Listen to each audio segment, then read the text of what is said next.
All right, I'm going to show you how to make a simple instant pot oxtail.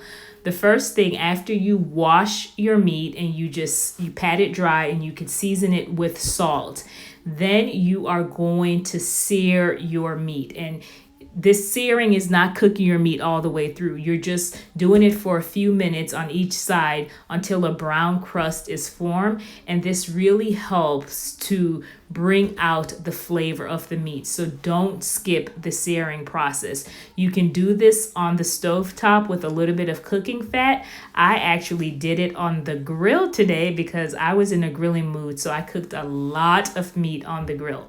So in any case, once the meat is seared, you just put it in the Instant Pot. All right, then I just added in some butter to the Instant Pot, and there's no need to add additional liquid. Some recipes call for that, but you really don't need it because the oxtail really gives off a lot of liquid and it's just very delicious and a rich flavor.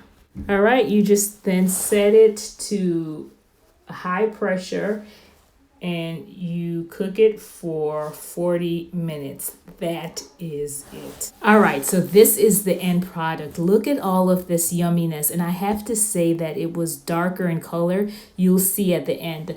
The angle that I was standing from, the lighting was a little bit off, so it looks a lot lighter than it really is. But it was so delicious. And I think the addition of the butter really helped to just add a nice rich flavor. So again, you don't have to add any additional liquid. This was so delicious and so tender and so flavorful. So I'm going to show you now what it looks like in the proper lighting. So good.